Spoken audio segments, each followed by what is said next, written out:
Сәлем достар, сіздермен бірге бәрі бар канал. Біз бүгін Хазіреті Мұса пайғамбар жайлы айтамыз. Видео басталмас бұрын каналға тіркеліңіздер. Егер каналға тіркелген болсаңыздар, жанында шыққан қоңыраушаны басыңыздар. Сонда біздің видеомызды бірінші болып көретін боласыздар.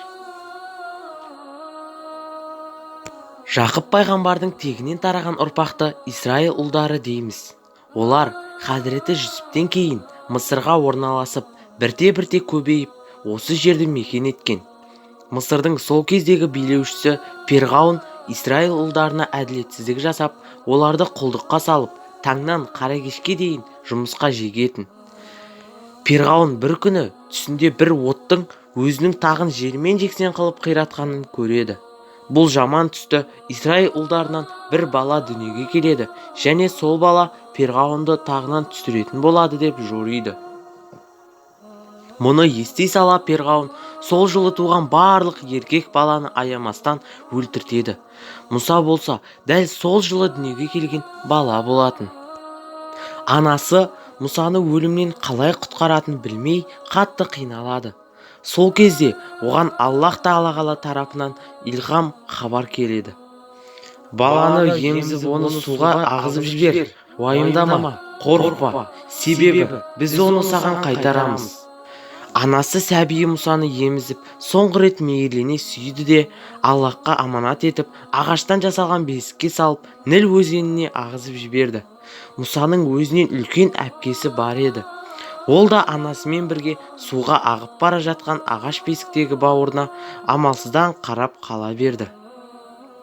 Өзеннің ағысымен ішінде сәби Мұса бар бесік Перғауынның сарайына келіп тірелді. Перғауынның әйелі Әсия сарай маңында серуендеп жүрген еді. Өзендегі бесікті көріп, қасына жақындап, ішіндегі ұйықтап жатқан сәбиді көрді. Бірден сәбиді алып құшақтады. Әсия өз туған баласын ұстап тұрғандай жүрегі елжіреп кетті. Бөбекті алып күйеуі Перғауынға келіп, болған жайды баяндап, бұл баланың өмірін сақтап қалуын өтінді. Перғауын әйелінің ұсынысын қабыл алып, Мұса Перғауынның сарайында өсіп жатты. Енді баланы емізетін бір ұстана керек болды. Қанша ұстана табылса да, бөбек ешқайсысын ембейді. Мұсаның әпкесі бұл жайлы естіп, бір ұстананы танитынын айтты. Осылайша ол өз анасының Мұсаға ұстана болуы үшін көмектеседі. Мұсаның анасы бұл хабарды ести сала, сарайдағы балаға ұстана бола алатынын айтып хабар береді. Кішкентай Мұса өз анасының сүтін еми бастайды. Осылайша Мұса Перғауынның сарайында анасымен бірге күн санап өсіп жатты. Мұса өскеннен кейін Перғауынның сарайынан кетіп, Хазіреті Шуайбтың еліне барады. Ол жерде біраз уақыт қой бағады. Мұса мінез құлқымен, тәрбиесімен адамдардың көзіне түседі.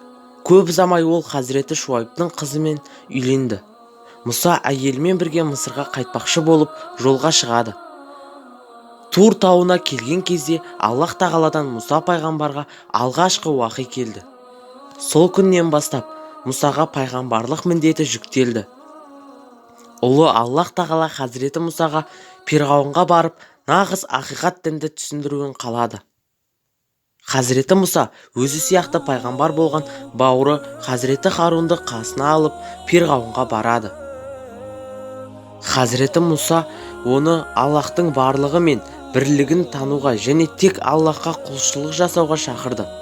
Перғауыннан бұдан былай Исраил ұлдарына жамандық жасамауын өтінеді. Бірақ Перғауын бұл ұсынысты қабыл алмайды. Перғауын Мұсадан пайғамбар екенін дәлелдеу үшін бір мұғжиза көрсетуін талап етеді. Хазіреті Мұса қолындағы ағашын жерге тастап жіберген кезде ағаш үлкен жыланға айналып кетеді. Бұны көрген Перғауын Мұсаны сиқыршы деп ойлап, өзінің сиқыршыларын шақыртып, оларға Мұсаның сиқырын жоқ қылып жіберіңдер деп әмір береді. Сиқыршылар бар өнерлерін көрсетеді. Бірақ керісінше Хазіреті Мұсаның таяғы олардың сиқырларын жоқ қылып жібереді.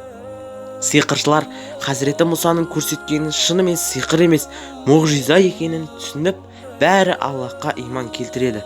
Бірақ Перғауын Аллахқа сенбейді. Хазіреті Мұса өз халқын ертіп, Мысырдан басқа жаққа кетуге шешім қабылдайды. Мұны естіген перғауын олардың көзін жою үшін әскерлерін ертіп Қызыл теңіздің жағасына келгенде қуып жетеді. Хазіреті Мұса Аллах тағаладан жәрдем тілеп дұға жасайды. Аллах оған қолындағы таяғымен теңізді ұруын бұйырады. Хазіреті Мұса қолындағы таяғымен теңізді ұрып қалғанда теңіз екіге айырылып, ортасынан жол ашылады.